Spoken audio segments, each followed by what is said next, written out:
When most people think of the Viet Cong and their allies, Sweden doesn't often make the list. Yet throughout the Vietnam War, Sweden was a supporter of theirs and harshly critical of the United States. Which raises the question, why? Why did Sweden side with the Viet Cong? So, during the Cold War, Sweden aimed for a policy of non-alliance in peace, neutrality in war. That is, they weren't picking sides. However, throughout most of this period, it was pretty clear that Sweden lent much more towards the NATO camp than that of the Warsaw Pact. Yet, there were many issues in which Sweden was consistent in its criticism of the USA and the West, and one such issue was the Vietnam War. The Vietnam War had two phases.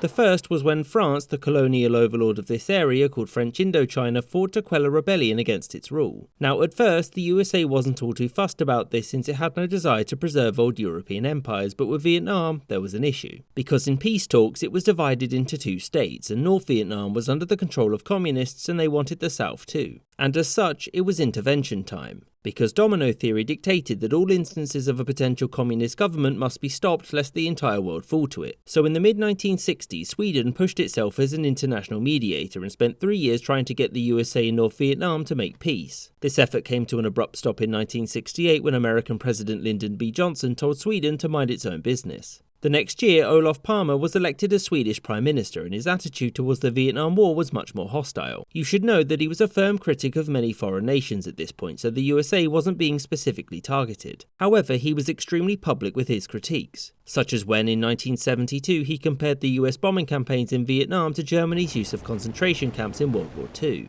And in response, the United States promptly broke off diplomatic relations with Sweden until the next year. So Sweden's support for North Vietnam and the Viet Cong was because Palme and the rest of the Swedish government saw US intervention as ignoring the will of the people there, thus making it an act of imperialism. Now, Palme wasn't a communist or anything and was mostly driven by a fierce anti-war ideology. These criticisms ultimately changed nothing, and so Palme opted to give direct aid to the Viet Cong. Now, obviously, this didn't include sending a bunch of Swedish soldiers to Vietnam in order to fight the Americans or anything. What Sweden did was skirt as close to helping as they could without drawing the wrath of NATO. And the first thing that Palme did was to give asylum to American draft dodgers. The second thing Sweden did was to send medical supplies to Vietnam along with doctors to train Viet Cong medics. Outside of the government, many Swedes were fiercely pro-Viet Cong, and there was even an attempt by members of the public to send money to North Vietnam to acquire weapons. In the end, Sweden's support for the Viet Cong was more focused on its opposition to America's war against it. Whilst the government did recognise North Vietnam as an independent country, send it medical supplies and give asylum to American draft dodgers, this was done from a position of pacifism. Sweden supported the Viet Cong against the United States because it would have supported anyone in the same situation against any other great power, which was a position that Sweden would hold many more times throughout the Cold War.